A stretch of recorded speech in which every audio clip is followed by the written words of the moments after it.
Hello and welcome to the Career Success Podcast. I'm Jason Connolly. If you're a regular listener, it's great to have you back. And if you're new, welcome to the show. In this insightful and thought-provoking series, we speak to business leaders and people who've had high levels of career success. But we also talk to up-and-coming and emerging business talent. We speak to such a variety of people all across the globe. We talk about success habits and what they do in order to ensure they stay at the top of their game. Listen and find out hints and tips to help you in the world of business. How do you set up your own company and make sure it's a success? But also tips to help you drive business growth and get your company noticed. Practical advice to help you in your career from those who have made it. In this episode, I'm joined by Andrew Ball from Loughton in Essex. Andrew spent 20 years in the UK film industry before diving into marketing and sales, a dramatic change triggered by the marketing and sales failure of a post-production facility he co-founded. This painful experience sparked a fire inside Andrew, a blaze that fueled his desire to craft and tell powerful stories, the kind of stories that help companies and teams survive and prosper. Whilst establishing his marketing business and learning from the school of hard knocks, Andrew realised that leaders had deeper challenges. Andrew is the creator of the GROWL system, and he's also the author of AWOL to GROWL, the world's #1 smart development system for independent leaders and teams who aspire to cut chaos, smash barriers, and defy gravity so they can finally transition to the lifestyle business of their dreams. Andrew, such the introduction. Thanks very much for joining me on the show. It's great to be here, Jason. Thanks for Thank inviting you. me. Quite the introduction. So, before we talk about the GROWL system, what you're doing with that, all really interesting. You spent 20 years in the UK film industry. Tell us a bit about that and how it all kind of started for you in your career. My career started out sweeping floors and painting backdrops in the film industry. I mean, day one, probably, I went around Soho dropping my CV off everywhere. I didn't want to go to university. I was kind of tired of academia at the Mhm. time. So I dropped my CV around. I got a running job in Soho, and that led to a running job. And a running job is kind of a junior job in the film and TV industry. You know, a bit of a dog sponny running here, there, and everywhere. And yeah, I got a running job in a studio down in Shepperton with like some camera guys. And first of all, just making tea and painting backdrops. And then one day, what happened is they had a silicon graphics machine, which was like at the time quite an expensive machine, about a £20,000 machine, which actually wasn't being used. It was being used to hold a door open. And Right. I decided to pick it up and learn how to do 3D. And off that, so I taught myself computer graphics, and then moved into off the back of that with these camera guys who did like these really amazing trick photography, learned how to use computer graphics to plan really elaborate shots for the cinema and for advertising and so on. And I did, this obviously happened over a number of years. In between, I was like a clapper loader, putting film in the camera and so on, making Close wait around because we haven't loaded the cameras quickly enough, that kind of thing. And yeah, I got to travel all over the world doing that, and it was great. Had a lot of fun, and it was a great thing to do when I was young. Harder to do when you get older, but yeah, I'll probably stop talking now because I realise it's a very long monologue. Oh no, it's really interesting. I'm sure you've got loads of stories you can tell us about your time there. So it sounded like you kind of quite early on into being a runner, you kind of started to develop your skill set. And well, I can't remember what the device you told me that was propping up the door was, but it sounds like you kind of drove yourself in to do other things to become more than someone who's just someone's lackey. Is that fair to say? Yeah, it's fair to say it didn't. It didn't happen overnight, Jason. And in some ways, I was too good at being a runner, which kind of held me back a bit as well. It just seems. Does that seem crazy No, do you know to what? you? No, because I think people do get stuck in their jobs. If you become such a valuable asset in one thing, then you can get stuck because you're great at what you do. So no, I relate to it. I had a similar journey myself. So you kind of done that, and then you spent 20 years. Was you kind of rising up, kind of post Yeah, throughout I that was. time, or? Yeah, I was. I took on more and more responsibility. My early days, for example, one of my first big projects would have been working on Moulin Rouge when I would have been maybe 22, 23, and I was very green at that point and working alongside someone like Baz Luhrmann and probably making now if I looked on myself the way I probably acted and behaved in that situation, I'd probably be super embarrassed. but Well, but we go, these are the formative experiences we go through. And so I obviously moved on from those early stages where I probably wasn't very big picture and very strategic in how I helped films and directors realize their vision, to where at the point, after I'd been doing it for like 10, 15 years, where I was actually more able to see the bigger picture and really help people plan the entire shoot and understand the issues around finances and getting things done on time and mm. logistics, and even so much like being given responsibility to direct third units and this kind of thing occasionally. But do you think part of that it was due to your confidence growing and evolving as a person and getting older? I assume for being young on a film set, it's a very daunting, probably a place of big personalities and lots of people with a lot of confidence. Being able to speak up and say this is how it needs to be to get it done better. It's something that you need to get some life experience behind you first. Are you being somewhat modest there? Yeah, I think you do need that confidence obviously comes with time and knowing what you're talking about and having the experience, this gut instinct, which is learnt experience where you've been through situations many times and you just know what's unfolding before it unfolds, and you can advise people from a really strong place about what they should be doing, which obviously you can't have from day one. When you're experienced in a position, you're advising people because you've had all those experience and probably made a ton of mistakes as well. I didn't make a ton of mistakes, but I did make mistakes. And that's what gives you the ability to move to that expert advisory level, which I got to, and had that confidence. And then the respect comes when people so clearly know what you're talking about and they can see that, then people will follow you and listen to what you have to say. 'Cause it's not an easy industry to get into in itself anyway. And I suppose you had a lot of drive even in the early days to knock on a lot of doors. It's something that a lot of people don't necessarily do now who are young, I think, anyway. I think people sort of look at active jobs, but aren't sort of going out there and knocking on as many doors. I think do you think the generation growing up now is different from that of when you were Yeah, growing up? I think there is a challenge now, which is the instant gratification. I Mm. mean, it's like my son who is 5. He doesn't have he can watch what he wants when he wants, kind of. On demand. Whereas we had to, yeah. Whereas we came home and you got to watch kids' TV for an hour and a half, and then that was it. If you weren't around for that, then tough. That's it. And I think that rolls over to in every part of what's going on, unfortunately, right now. That everything is available, but it's kind of it's a false thing as well. Like I don't think that's a real thing. Yeah, I think you're right. I think the way I kind of look at it is, I think we live in a generation of kind of expectation now, and I think those days of you knocking on the door and getting the door probably shut back in your face as soon as it's opened, it is it teaches you a lesson in itself. And yeah, I do Mm. agree with you. In your bio, what really kind of made me smile was you learned from the school of hard knocks. Tell us how you went from being in the film industry to then setting up this marketing and sales kind of business that you had. And it sounds like there was many challenges that kind of came with that in itself. Yeah, well, what happened is after I'd been in the film industry for many years, I got invited to be part of a startup, a new post production Mm. company in London, and potentially it could have been a strong business. Unfortunately, the timing of it wasn't great. We started it around 2008, 2009, which is just at the start of that recession in that decade. So the timing wasn't great, and there was lots of challenges. We didn't get the niche right. We didn't get the sales and marketing right. In all honesty, of course, I had some responsibility towards that, but I wasn't involved in the strategic stuff and quite removed from it sometimes, which I think is a big mistake actually that a lots of teams do, is that they might be ignoring the talent that they have inside their business to help them get over challenging situations, but we can talk about that later. But what happened is I would be out in the field, like supervising all these big projects for the Mm. business, and we had 3 feature films, a load of commercials, and I thought we were doing okay considering all the challenges that we had with the post production business. But then I came back and found that I'd actually been made redundant. Like I'd finished all these Oh big wow. projects over about 4 months, and like pretty much finished them off, and then came back and found yeah, I got my redundancy notice. Like wow, okay, and no one had told me about it, so it was kind of also a bit.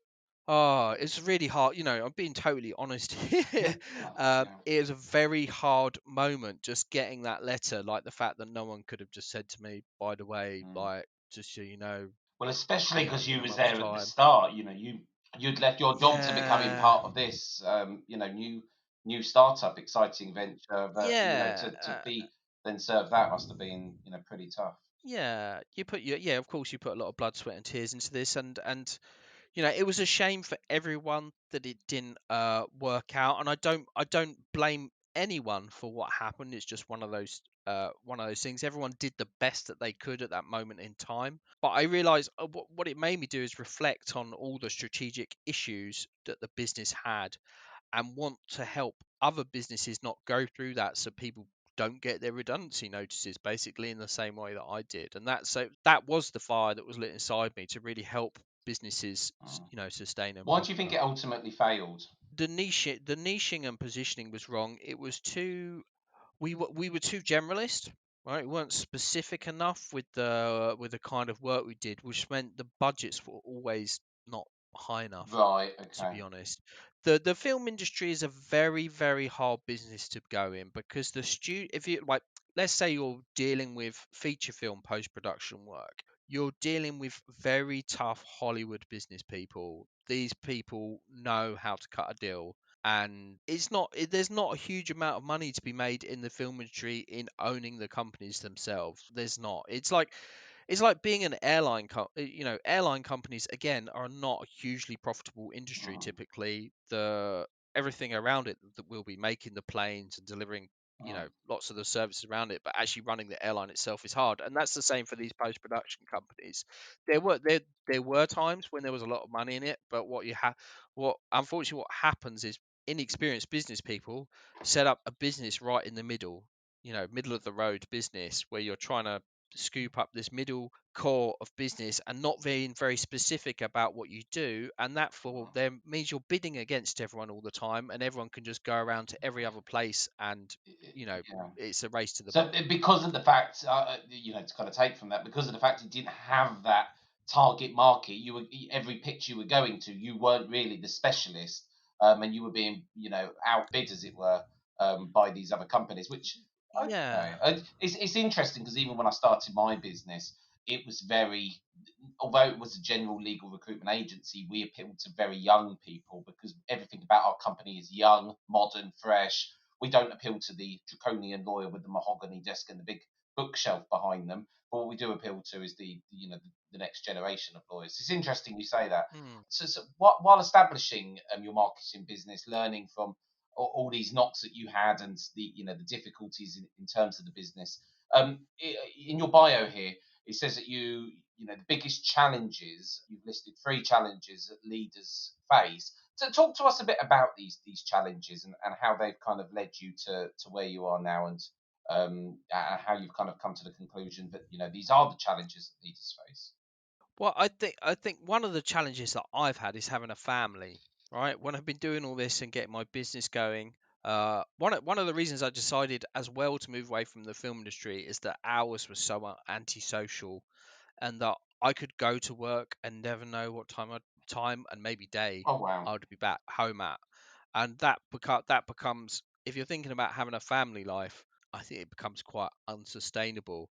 And I would imagine, if you did some research into the film industry, I would imagine the divorce rate in the film industry is pretty Well, I high. had an And Oscar-nominated film animator come on a show about 5 shows ago, and she done exactly the she said exactly the same story in terms of hours and how it just wasn't sustainable, and she got to a place of being in her late 30s and thought, I just can't do this anymore. yeah, yeah, you can't, it gets to a point where you've been awake for 15 hours and you don't know when you've been on set for 15 hours and you don't know what time you're going to actually leave, and you're just mentally exhausted, and you're wondering, is this something I can be doing when I'm 55, 60? Probably not. Yeah, you're not going to be getting to the It's point just of not. withdrawing your pension then. Yeah. Yeah, yeah, Right. exactly. So it's all kind of pointless. I mean, that's the thing about the film industry. There's a lot of money to be made there, but it's fool's paradise because you're never around to spend it. Mm, So, mm. you know, yeah. So that was but so I decided to move away from the film industry for that reason, to get a better work-life balance. But even then, I think this is something that leaders struggle with anyway in any kind of business. is trying to find that time for your own life, for your loved ones, your friends, to be able to go out and have a meal.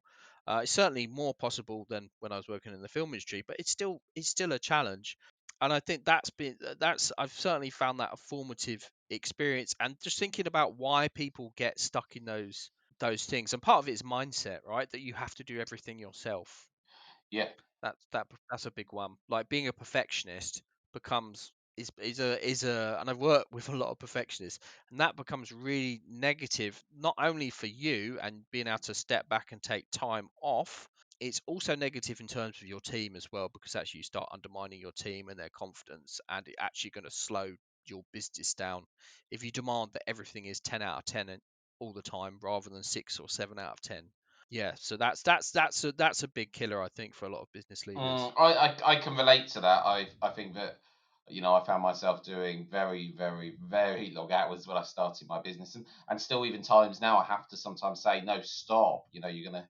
I'm very aware of how I'm feeling, and my level of tiredness, and you have to know when a day is done and walk away. But we live in generation mobile phone now, so even when you get home, the continuation of the office and the emails, it doesn't stop. You need to know when to put those barriers in place. We're kind of moving on in this conversation then to the book that is going to be published soon, AWOL to GROWL, and you are the creator of the GROWL system. So tell us a bit about this and how these kind of challenges feed into this system, and what this system is all about. Well, one of the things I realized is if you're not careful, you can be so focused and obsessed on your business that you get consumed. You're doing it, you're working long hours, looking at your phone, and yeah, even when you're physically outside of the business, you're still inside it because you're looking at your phone or thinking about something. And I think this is too easy a trap for business leaders to fall into and be consumed. Like if you imagine your business is like a black hole, and it just keeps on pulling you back in and pulling your time and mental energy away from the other things that really matter. And maybe that's fine when you're young, when like it's like for me working in the film industry, it was fine when I was young, giving up all my time. But now I'm older, I don't want to have all that stuff sucked out of my life anymore. I want to have time for my family and my friends and so on. And I think if you're not careful though, that can like kind of happen to you, so like without you realizing it, and then all of a sudden you look around and like your kids are Mm. grown up and you've missed out on this huge chunk of your life because you've been so consumed by the business. And I just think it doesn't have to be that way. It really doesn't. Yeah, it's sometimes it's not even kind of like a flicking of the switch, is it? But you suddenly one day, you've suddenly you're working all hours. You're starting to become disconnected with friends, relationships, and whatever. And I know that my business in its early days cost me a relationship because I just wasn't present enough of the time in the moment. And yeah, a lot of people I've spoken to on this show, they have to get to the point of all disaster breaking out in their personal life, or in their life in general, before they get to a point of going, no, this isn't acceptable anymore, I need to find change. But a lot of business leaders, they seem to have to get to the point of breaking before change happens. Well, I think so. Here's an interesting thought. Mm. It's around what our businesses are designed to generate for us as leaders and the rest of the team as well. So a typical thought is that a business is designed to generate money. That should be what, and so everything becomes focused on money and wealth. That money equals wealth, right? That's how people approach their businesses. So what they do, so that when you approach it believing that means you'll just put your time in, you'll sacrifice time with your friends and family because all you're after is money. But actually, I think money isn't what true wealth is. I personally think true wealth is time and freedom. And that's why most of us start our business, a big driver of why many of us start our businesses, because we don't want to be told to sit at our desks till 6 every night, even when there's no work to do, and all those crazy things that you have to do when you're younger because you're being paid for a day's pay. So I think if you start thinking about what your business is designed to generate and actually start thinking about it generating time and freedom, then money becomes less important, still has a value, but it becomes less important. And then you can start thinking, oh, actually, is it really worth me investing 30 days a year in this project because it's going to mean I'm going to spend 2 extra weeks away from my family? Mm. And start thinking about returns. Like, I think it's help, and I think we need to do this in general as a society. We need to start thinking about the returns from our businesses from a slightly different perspective. And I mean, it's not a surprise that we have kind of this ingrained mentality around money equals wealth, because people talk about gross domestic product and things like this all the time, and like like money is the only thing that matters. I think you make a really valid point. I think that wealth. What is wealth? Is it just money? That when money is in my mind immaterial to that of the other things like happiness and fulfillment. And this, honestly, this series, this podcast, it's been so interesting hearing all these different perspectives. So tell us more about GROW, because it stands for Growing, Working, and Living Smarter, and you're trying to stop people from being AWOL. And I think we've kind of touched on it there. I think this sort of paves the way really nicely into the system. We're never Yeah. going to So unpack it the all now. idea, I appreciate that, but there's a lot yeah, to yeah. unpack. But it'd be really good to get a bit of an understanding and delve a bit deeper into your world. And like the best kind of flirt, Jason, I like to hold something back. I don't want to give it to you all now, so I want people to want to dig a little bit further. But yeah, so the Growl to Owl, AWOL, the book. The idea with that is to stop you being absent without leave from your own life, right? To stop that happening, and the way to do that is growing, working, living smarter, and understanding how those three things actually come together. We can't really. The reality is, for most of us, and I think a lot of people have found out this year, particularly, separating business, work, and life isn't really possible anymore. That doesn't. It's not like my granddad, who used to go and work in the toothpaste factory in Leighton. He used to go there, and like he wouldn't be able to talk to anyone or email anyone or speak on the phone all day, and then he just came back, and if like half the street had burned down when he came back, that's just what had happened, right? There's like a clear set. There was a clear Yeah. separation, and now we don't. Now we don't have that. Mm, Um, so I think we have to start looking at getting a working, living, and growing smarter as a whole thing, and that's what this system's designed to do, is to try and encourage leaders to get a better work-life balance, and yeah, get smarter about how they do things. A lot of that comes from empowering your team, believe it or not, so that you don't have to do it all, because that's a massive mental block for a lot of people, is thinking that you have to that your business won't survive without you, and that your team can't do it. But the truth be told, your team can do it. They just need the right training mm. and approach to do it, and it would lighten so much of your load if you did that. I absolutely agree with what you've said. I think that it's something which it's you're never going to grow your business if you can't let go and you want to do everything. You've got to be able to put trust in people, and I think empowering people is exactly right. I think people don't like to be I don't think people like to be managed. I think people like to be led, and I think there is a difference between the two. So, who giving this system of working to leaders, and what's kind of the reaction when you first go there with this system? Is it one of kind of resistance sometimes, or are they absolutely delighted and welcoming you with open arms to help their lives? Or Well, yeah, most people, if you're at a point where you're like, I'm just working too blooming hard, hmm, and it just doesn't make sense. I'm stuck at my desk too late in my lay. I'm looking at my phone all the time.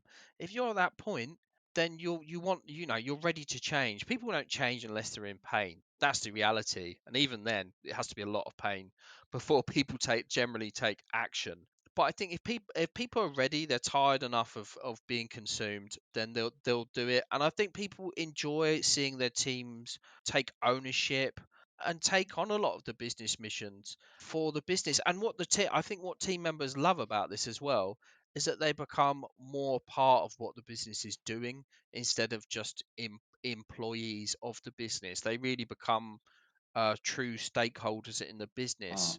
Well, Yeah. why do you think people have to be in a point of it being in such pain before changing? Why don't you think that people who are business leaders, and again, I can relate to this, but why do you think that people have to be in such a place of doom before they make these changes? Why don't business leaders, sit back and think, oh, okay, I'm going to It, make these changes before all hell breaks loose?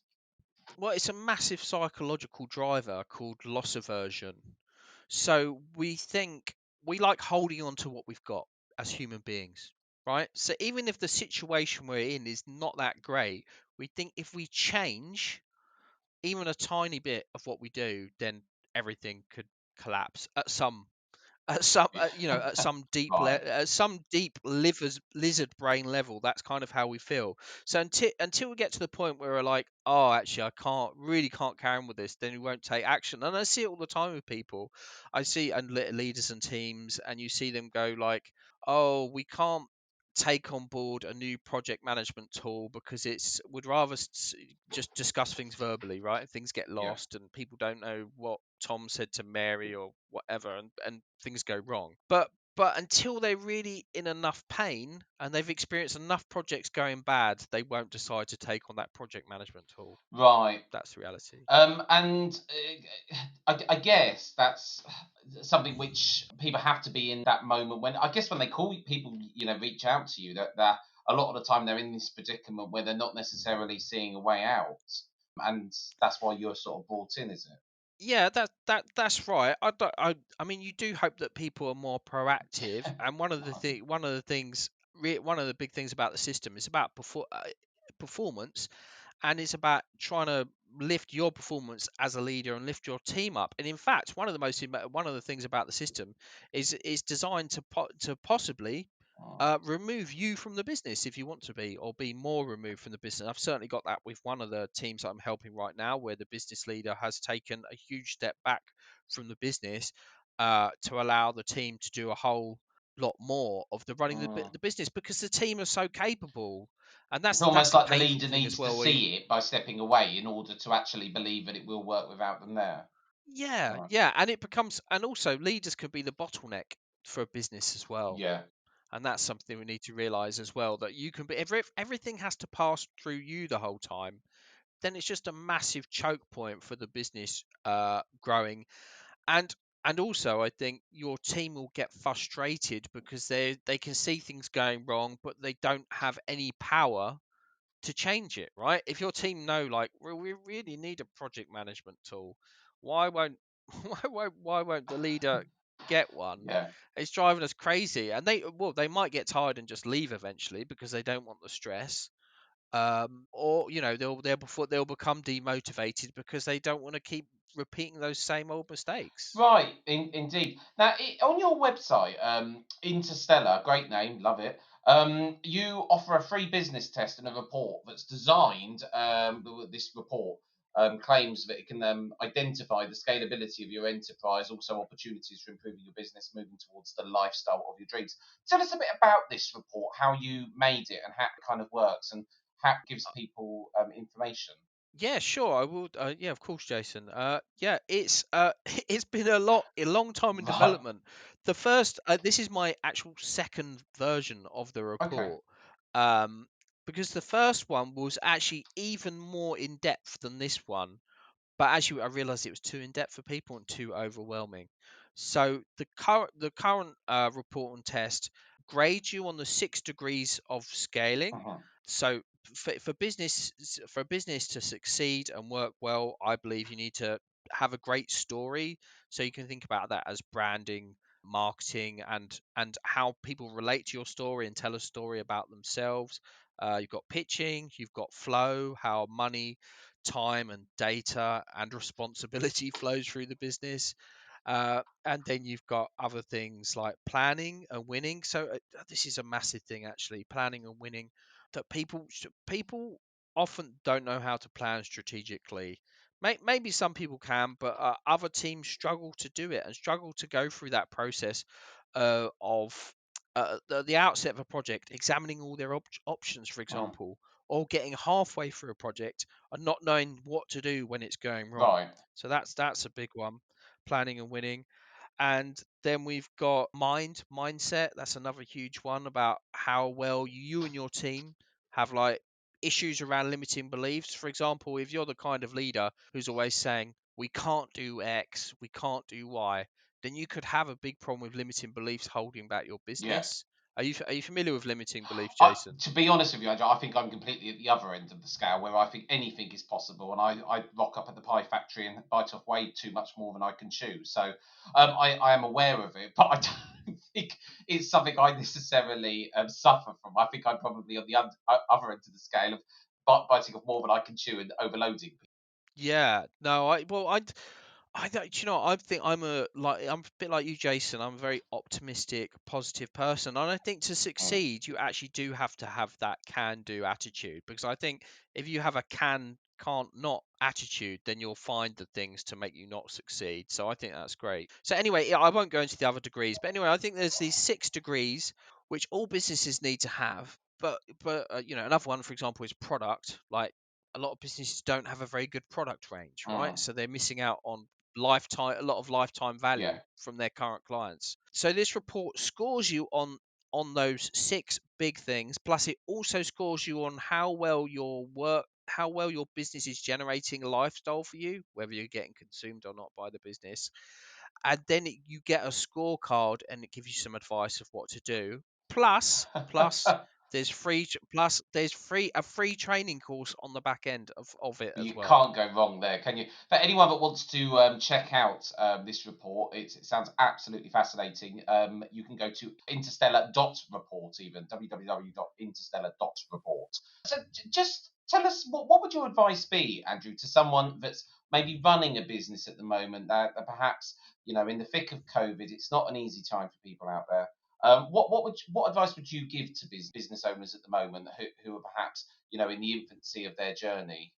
I think you need to have a structure to your day. I think that's a good starting point to know when your day begins and ends, and then protect your day. So I think what you need to realize is you can't function at the same level throughout your day. So some people will function really high performance first thing in the morning, and then they'll tail off towards the end of the day. That's kind of like me. And other people might be the other way around, Mm, perhaps.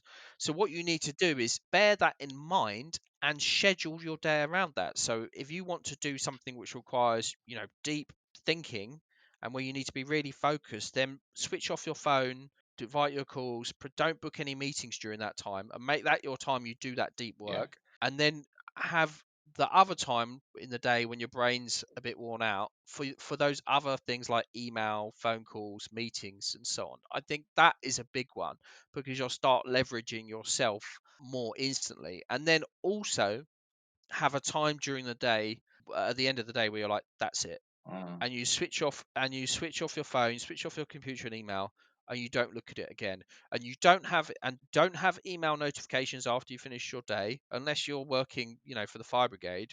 Is it really an emergency? very, That's what, very do you true. really need? And because also here's the thing. Here's a massive myth that working longer gets you more done. So it's big temptation is maybe you're behind on a report or a project. So you think, oh, I'll just put in an extra 3, 4 hours today. I'll work till 8 or 9 or maybe even 10, right? Mm, And go straight to go watch a quick episode of EastEnders and go straight to bed, that kind of thing.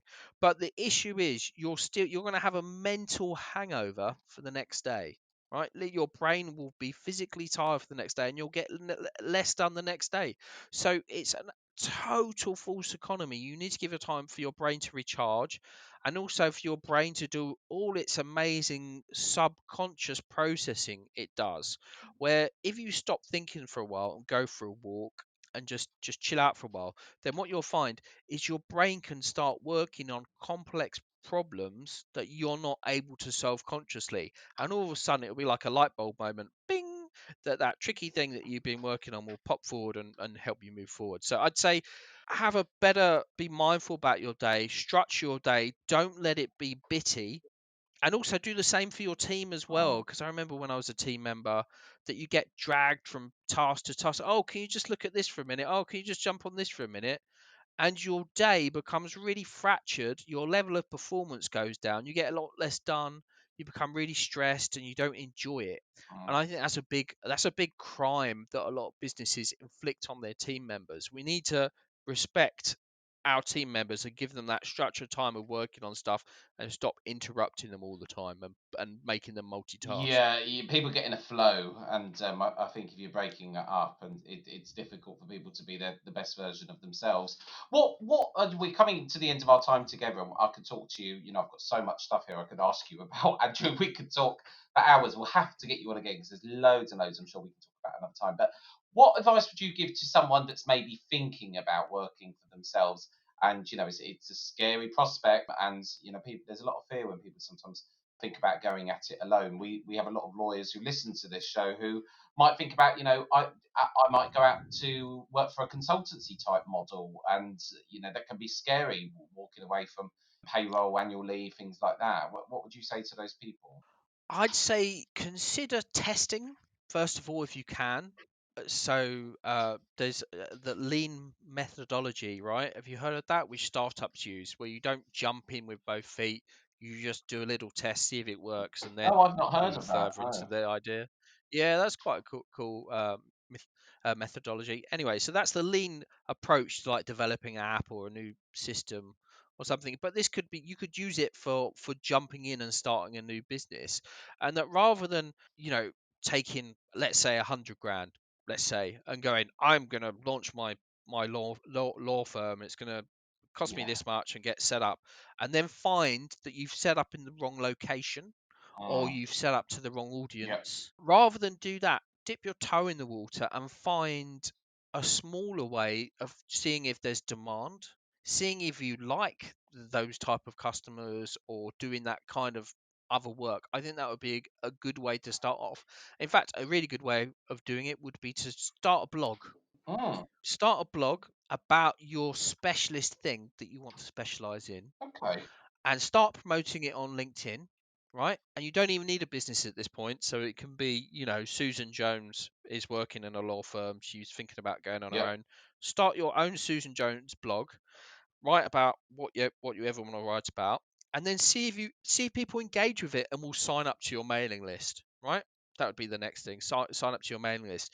If they do, then you know people, you've got an idea that resonates, Yeah. and when people sign up for your mailing list, they're essentially signing up for your leads list long Yeah. term.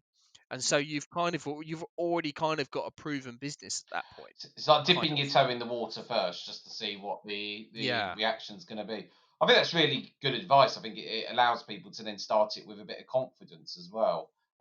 So yeah, I think that sounds like a great idea.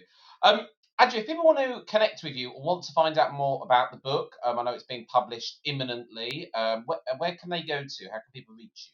You can go to interstellarway.life. So that's a website, www.interstellarway.life. And I've got a contact page. So feel free so you just have to answer a couple of questions before you can send me a message. But please do that because I'd love to hear from you if you want to chat about anything that I've mentioned today. Always love having great conversations with great people. Well, Andrew, thank you so much. It's been absolutely a breath of fresh air to talk to you, listen to the methodology, and all about the GROWL system. If you do want to connect with Andrew, you heard it there. You can go to interstellarway.life. That was Andrew Ball from Leighton in Essex. I'm Jason Connolly. This is the Career Success Podcast. Until next.